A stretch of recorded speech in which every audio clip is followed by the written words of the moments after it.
Salut à tous. Aujourd'hui, on va plonger dans un sujet qui peut littéralement transformer votre façon de voir la vie. Comment construire un mental inébranlable, inspiré des enseignements du bouddhisme. Pas besoin d'être moine ou de méditer 10 heures par jour, promis. On va explorer 8 piliers, des principes simples mais puissants, qui vous aident à rester calme, centré et solide, peu importe ce que la vie vous balance. Que vous soyez stressé au boulot, perdu dans vos pensées ou juste curieux de mieux gérer vos émotions, ces idées sont universelles et pratiques. Alors, attrapez un café, mettez-vous à l'aise, et on y va. On va parler de chaque pilier, pourquoi il compte, et comment l'appliquer dès aujourd'hui pour avoir un mental en acier trempé, mais avec une touche de sérénité. Prêt? C'est parti. D'accord, on attaque avec le premier pilier, la pleine conscience, ou sati dans le bouddhisme. Si vous deviez retenir un seul truc de cette vidéo, ce serait celui-là. Pourquoi? Parce que c'est la base de tout mental inébranlable. La pleine conscience, c'est l'art de vivre dans l'instant présent, de vraiment être là, avec ce que vous faites, ce que vous ressentez, ce que vous pensez, sans vous laisser emporter par le chaos autour de vous. C'est comme appuyer sur le bouton « Pause » dans votre tête pour vraiment voir ce qui se passe. Imaginez que vous êtes en train de marcher dans la rue. Vous pourriez être complètement perdu dans vos pensées, une réunion qui s'est mal passée, une facture à payer, ou ce que vous allez manger ce soir. Pendant ce temps, vous ne remarquez même pas le vent sur votre visage, le bruit des oiseaux, ou la sensation de vos pas sur le trottoir. La pleine conscience, c'est choisir de ramener votre attention à cet instant précis. Vous sentez vos pieds toucher le sol, vous entendez les sons autour de vous, vous êtes là. Point. Pas de passé, pas de futur, juste maintenant. Pourquoi c'est si puissant? Parce que la plupart de nos soucis viennent de notre tête qui s'emballe. On ressasse des erreurs qu'on a faites, ou on stresse pour des trucs qui n'arriveront peut-être jamais. La pleine conscience, c'est comme une encre qui vous ramène au moment présent, où, soyons honnêtes, la plupart du temps, tout va bien. Vous êtes en vie, vous respirez, vous êtes là. Ce pilier vous donne une stabilité mentale incroyable, parce qu'il vous apprend à ne pas vous noyer dans vos pensées. Alors, comment on fait pour pratiquer ça? Pas besoin de s'asseoir en tailleur sur une montagne. La pleine conscience, c'est accessible à tout le monde, tout le temps. Laissez-moi vous donner un exemple simple. Disons que vous buvez un thé ou un café. Au lieu de le boire machinalement en scrollant sur votre téléphone, prenez une seconde. Regardez la tasse, sentez sa chaleur dans vos mains, observez la vapeur qui s'en échappe. Prenez une gorgée et remarquez vraiment le goût. Est-ce amer, sucré, chaud? C'est ça, être en pleine conscience. Vous êtes complètement avec votre thé, pas ailleurs. Un autre exemple. Quand vous parlez à quelqu'un, essayez d'être vraiment là. Écoutez ce qu'il dit, pas juste en attendant votre tour de parler. Regardez ses expressions, entendez le ton de sa voix. Ça change tout, non seulement pour la conversation, mais aussi pour votre propre calme intérieur. Parce que quand vous êtes pleinement présent, votre esprit arrête de courir partout. Maintenant, si vous voulez aller plus loin, la méditation est un super outil pour entraîner la pleine conscience. Pas besoin de faire compliqué. Trouvez un endroit calme, asseyez-vous confortablement, et concentrez-vous sur votre respiration. Inspirez, expirez, et observez l'air qui entre et sort. Votre esprit va s'égarer, c'est normal. Dès que vous vous en rendez compte, ramenez doucement votre attention à votre souffle. Sans vous juger, sans vous énerver. Juste, oh, je divague, je reviens. Faites ça 5 minutes par jour pour commencer. Vous verrez, avec le temps, ça devient plus naturel, comme muscler un muscle. Mais la pleine conscience, c'est pas seulement méditer. C'est une façon de vivre. Vous pouvez être en pleine conscience en faisant la vaisselle. Sentez l'eau chaude, le savon qui glisse, le poids de l'assiette. Ou quand vous marchez, notez chaque pas, la façon dont votre corps bouge. Ces petits moments d'attention s'additionnent et renforcent votre mental. Un truc que j'aime bien, c'est ce qu'on appelle un check-in mental. Plusieurs fois par jour, arrêtez-vous et demandez-vous. Qu'est-ce que je ressens là maintenant? Qu'est-ce que je vois, j'entends, je touche? Ça prend 10 secondes, mais ça vous ramène dans l'instant. Par exemple, si vous êtes stressé au boulot, faites une pause, regardez autour de vous. Notez 3 choses que vous voyez: votre bureau, une plante, une tasse. Ça recentre votre esprit et casse le cycle du stress. Pourquoi c'est si important pour un mental inébranlable? Parce que la vie, c'est un tourbillon. Des emails, des notifications, des disputes, des imprévus. Si vous êtes toujours à la merci de ces vagues, vous finissez épuisé. La pleine conscience, c'est comme apprendre à surfer. Les vagues sont toujours là, mais vous restez stable sur votre planche. Vous ne vous laissez plus submerger. Un dernier point sur ce pilier. La pleine conscience vous aide aussi à mieux vous connaître. En observant vos pensées sans les juger, vous commencez à voir des schémas. Peut-être que vous vous inquiétez toujours pour les mêmes choses, ou que vous vous énervez pour des détails. Cette clarté vous donne du pouvoir. Vous arrêtez de réagir en pilote automatique et vous commencez à choisir vos réactions. Pour résumer, la pleine conscience, c'est votre fondation. Sans elle, les autres piliers ne tiennent pas. Elle vous apprend à être présent, à calmer le bruit dans votre tête et à naviguer la vie avec plus de sérénité. Alors, dès aujourd'hui, essayez un petit exercice. La prochaine fois que vous mangez, faites-le en pleine conscience. Pas de téléphone, pas de distraction. Juste vous et votre repas. Vous verrez, c'est un premier pas vers un mental plus fort. On passe au pilier suivant. On enchaîne avec le deuxième pilier, la compréhension juste, ou prajna. Ça peut sembler un peu abstrait au début, mais accrochez-vous, c'est un game changé. La compréhension juste, c'est voir la réalité telle qu'elle est, sans la déformer avec vos émotions, vos préjugés ou vos attentes. C'est comme retirer des lunettes embuées pour enfin voir clair. Dans le bouddhisme, ce pilier est essentiel pour un mental inébranlable, parce qu'il vous aide à ne pas vous perdre dans des illusions ou des drames inutiles. Disons que vous êtes coincé dans un embouteillage. Votre première réaction, c'est peut-être de vous énerver. Pourquoi ça m'arrive toujours à moi? Je vais être en retard, c'est la catastrophe. Mais la compréhension juste, c'est prendre du recul et voir la situation pour ce qu'elle est. Vous êtes dans une voiture, il y a du trafic, c'est tout. Ce n'est pas une attaque personnelle de l'univers contre vous. En changeant votre perspective, vous changez votre expérience. Vous restez calme, vous respirez, et vous arrêtez de gaspiller votre énergie mentale. Ce pilier, c'est un peu comme devenir un détective de votre propre esprit. On a tous des filtres qui déforment la réalité. Peut-être que vous pensez que quelqu'un vous en veut parce qu'il a répondu sèchement, mais en réalité, il est juste fatigué. Ou peut-être que vous vous sentez nul parce que vous avez raté un projet, mais en regardant de plus près, vous réalisez que vous avez appris quelque chose d'utile. La compréhension juste, c'est questionner ses réflexes automatiques et chercher la vérité. Pourquoi c'est important? Parce que quand vous voyez les choses clairement, vous arrêtez de vous faire du mal tout seul. Beaucoup de nos souffrances viennent de nos interprétations, pas des faits eux-mêmes. Quelqu'un vous ignore? Vous pouvez penser qu'il vous déteste, ou vous pouvez voir qu'il est peut-être juste préoccupé. En choisissant la deuxième option, vous gardez votre paix intérieure. Alors, comment on développe ça? D'abord, il faut ralentir.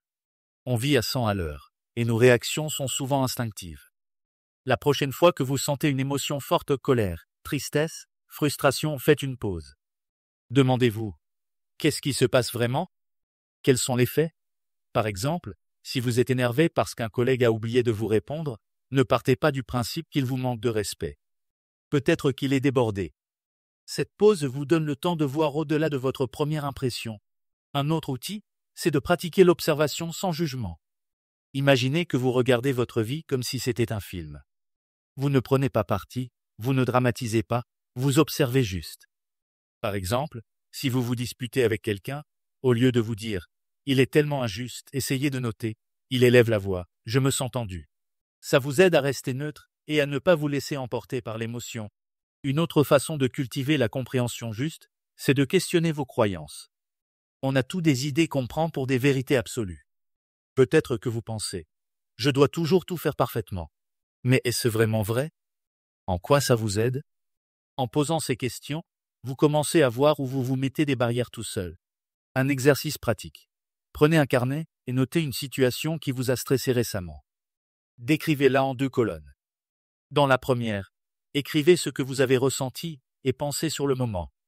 Dans la deuxième, décrivez les faits objectifs, sans interprétation.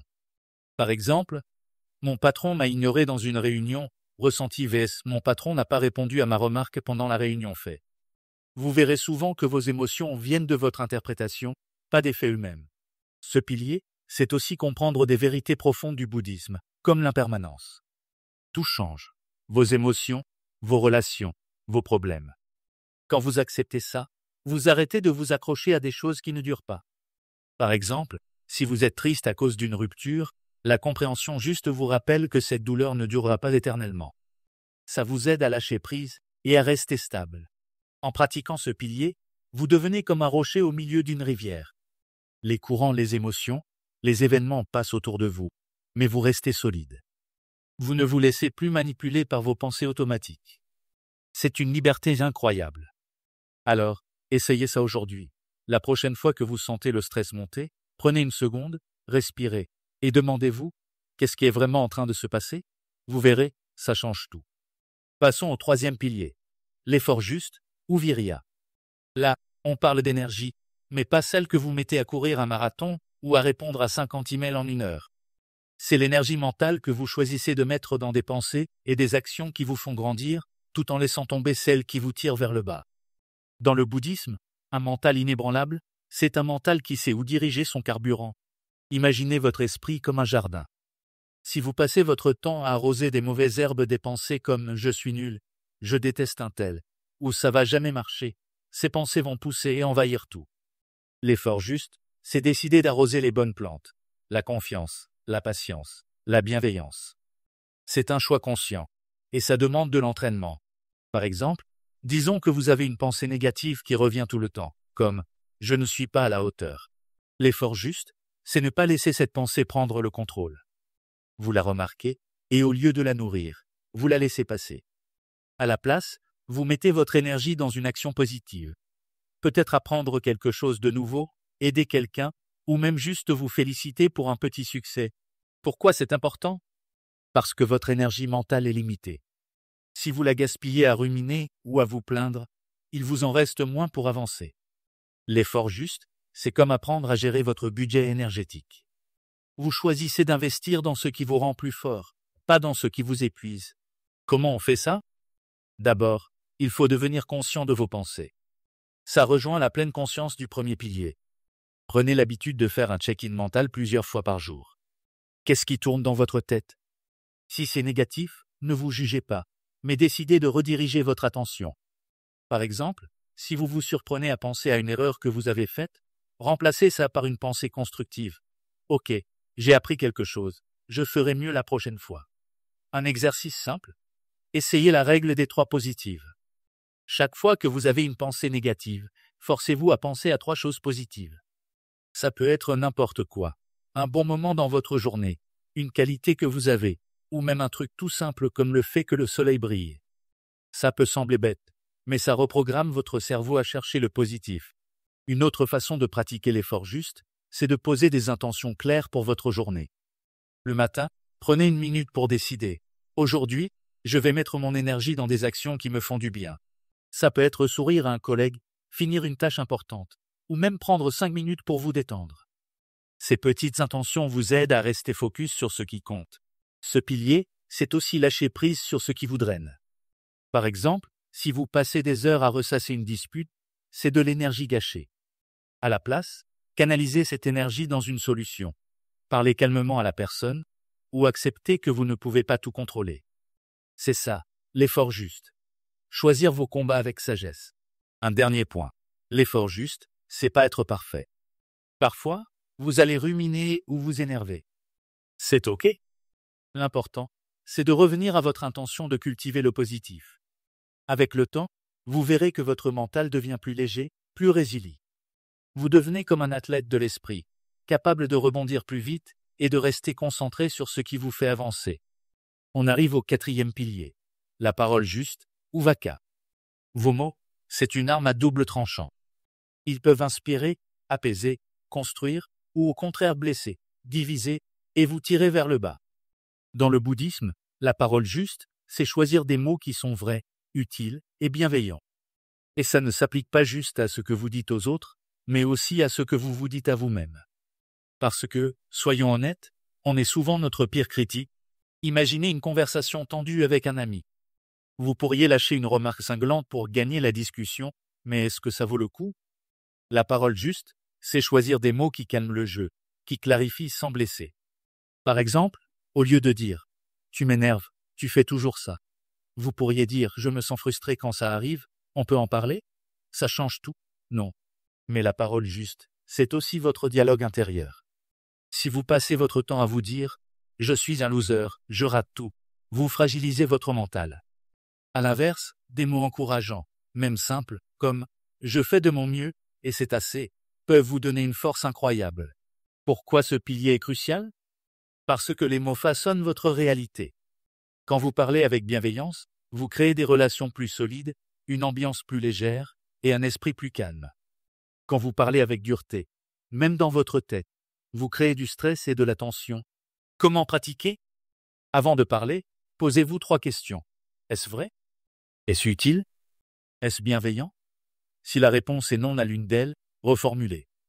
Par exemple, si vous voulez critiquer quelqu'un, demandez-vous si ça va vraiment aider ou si c'est juste pour évacuer votre frustration. Si c'est le deuxième cas, mieux vaut se taire ou trouver une façon plus constructive de s'exprimer. Un exercice pratique. Pendant une journée, faites attention à chaque mot que vous dites. Notez combien de fois vous parlez sans réfléchir, ou combien de fois vous vous critiquez intérieurement. Ensuite, essayez de remplacer une critique par une phrase positive. Par exemple, au lieu de « je suis nul en présentation », dites « je m'améliore à chaque fois que je pratique ». Ça reprogramme votre cerveau. Ce pilier, c'est aussi savoir quand se taire. Parfois, la parole juste, c'est le silence. Si vous êtes énervé, attendre avant de parler peut éviter des mots que vous regretteriez.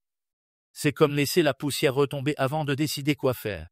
En appliquant ce pilier, vous verrez que votre mental devient plus clair, plus confiant. Vous arrêtez de vous saboter avec des mots durs, et vous créez des interactions plus harmonieuses. Alors, aujourd'hui, essayez de dire une chose gentille à quelqu'un et à vous-même. Ça peut être tout simple, mais ça fait une différence énorme. 5e pilier, l'action juste ou Kamanta. Ici, on parle de ce que vous faites, de vos choix, de vos comportements. Dans le bouddhisme, un mental inébranlable vient d'une vie alignée avec des principes éthiques. Pas besoin d'être un saint, mais vos actions doivent respecter les autres et vous-même. Chaque geste, chaque décision, renforce ou fragilise votre esprit. Imaginez que vous promettez de rendre un service, mais vous ne le faites pas. Ça peut sembler anodin, mais ce genre de petites incohérences crée un malaise intérieur. À l'inverse, tenir vos promesses, aider quelqu'un sans attendre de retour, ou refuser de participer à des comportements nuisibles, ça vous donne une paix mentale incroyable. C'est comme construire une maison avec des briques solides. Chaque action alignée rend votre mental plus fort. L'action juste, c'est éviter de faire du mal aux autres, mais aussi à vous. Par exemple, si vous passez votre soirée à critiquer quelqu'un dans son dos, même si ça défoule sur le moment, ça laisse un arrière-goût amer. À la place, choisir une action positive, comme complimenter quelqu'un ou faire quelque chose de productif, nourrit votre sérénité. Comment pratiquer? Commencez par des petites actions conscientes. Par exemple, aujourd'hui, faites un geste gentil sans raison. Tenir la porte à quelqu'un, envoyer un message pour prendre des nouvelles. Ces petites choses s'additionnent. Ou prenez une décision qui respecte vos valeurs, comme dire non à quelque chose qui vous met mal à l'aise. Un exercice, à la fin de la journée, repensez à 3 actions que vous avez faites. Demandez-vous, est-ce que ces actions étaient en accord avec ce que je veux être? Si ce n'est pas le cas, pas de panique. L'idée, c'est de s'améliorer un peu chaque jour. Ce pilier, c'est votre boussole pour vivre avec intégrité, et ça, c'est la clé d'un mental solide. On passe au 6e pilier, les moyens d'existence justes, ou Ajiva. Ce pilier concerne votre façon de vivre, votre travail, vos activités quotidiennes. L'idée, c'est que ce que vous faites pour gagner votre vie ou occuper votre temps doit être en harmonie avec vos valeurs. Si ce n'est pas le cas, ça crée un conflit intérieur qui fragilise votre mental. Par exemple, si votre boulot vous pousse à mentir ou à faire des choses qui vont contre vos principes, même si ça paye bien, ça va grignoter votre paix intérieure. À l'inverse, un travail ou une routine qui respecte les autres et vous-même, même s'il est simple, renforce votre stabilité mentale. Ça ne veut pas dire qu'il faut tout quitter demain, mais réfléchir à comment aligner votre vie avec ce qui compte pour vous. Comment faire? Posez-vous des questions simples. Est-ce que ce que je fais me rend fier? Est-ce que ça aide ou ça nuit si quelque chose cloche? Cherchez des ajustements. Par exemple, si vous sentez que votre environnement de travail est toxique, peut-être que vous pouvez poser des limites ou chercher des moyens d'apporter du positif. Un exercice. Notez 3 choses que vous faites dans votre journée type. Pour chacune, demandez-vous si elle est en accord avec vos valeurs. Sinon, brainstormez une petite action pour la rendre plus alignée. Ce pilier, c'est construire une vie qui vous ressemble, et ça rend votre mental inébranlable. 7e pilier. La concentration juste, ou samadhi. C'est la capacité à focaliser votre esprit sur une seule chose à la fois, sans vous disperser. Dans un monde où on est bombardé de distractions, notifications, emails, réseaux sociaux, ce pilier, c'est comme un super pouvoir. Un esprit concentré, c'est un esprit fort, capable de rester calme et clair même dans la tempête. Imaginez que vous travaillez sur un projet important, mais votre téléphone n'arrête pas de vibrer. Votre esprit part dans tous les sens, et à la fin, vous êtes épuisé sans avoir avancé. La concentration juste, c'est dire non à ces distractions et plonger pleinement dans ce que vous faites. Que ce soit écrire, écouter quelqu'un, ou même vous détendre, soyez à 100% là. Comment pratiquer? La méditation est un excellent moyen. Essayez de vous concentrer sur votre souffle pendant 10 minutes. Quand votre esprit divague, ramenez-le doucement. Mais la concentration juste, c'est aussi dans la vie quotidienne. Par exemple, quand vous lisez, ne checkez pas votre téléphone toutes les 2 minutes. Quand vous parlez à quelqu'un, soyez vraiment avec lui. Un exercice. Choisissez une tâche aujourd'hui et faites-la en mode monotâche. Éteignez les notifications. Mettez-vous dans un endroit calme et donnez-vous à fond. Vous verrez à quel point vous êtes plus efficace et plus serein. Ce pilier, c'est votre laser mental pour couper à travers le bruit de la vie. Dernier pilier, la pensée juste ou sans capa. C'est la base de tout. Vos pensées, c'est le terreau de votre mental. Si vous cultivez des pensées de colère, d'envie ou de peur, votre esprit devient fragile. La pensée juste, c'est choisir des pensées tournées vers la bienveillance, le détachement et la clarté. Par exemple, si vous passez votre temps à envier le succès des autres, ça vous ronge. À la place, essayez de célébrer leur réussite ou de vous concentrer sur votre propre chemin. C'est aussi lâcher prise sur ce que vous ne contrôlez pas, comme l'opinion des autres ou les imprévus de la vie. Comment pratiquer? Observez vos pensées sans les juger.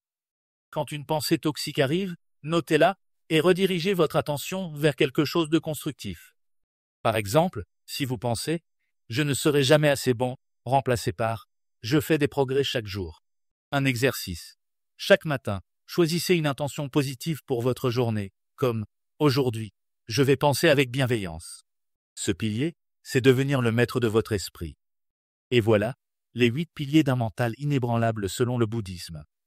Pleine conscience, compréhension juste, effort juste, parole juste, action juste, moyen d'existence juste, concentration juste et pensée juste. Ces principes, c'est comme une boîte à outils pour construire un esprit solide, calme et libre. Vous n'avez pas besoin de tout appliquer d'un coup. Commencez par un pilier qui vous parle, testez-le, et voyez comment ça change votre quotidien. Le bouddhisme, c'est pas juste de la théorie, c'est une pratique. Alors, pourquoi pas essayer dès maintenant? Prenez une minute pour respirer, observer vos pensées, ou faire une petite action alignée avec ces idées. Si cette vidéo vous a inspiré, laissez un like, partagez-la, et dites-moi en commentaire quel pilier vous allez travailler en premier. Abonnez-vous pour plus de contenu comme celui-là, et on se retrouve bientôt pour continuer ce chemin ensemble. À très vite.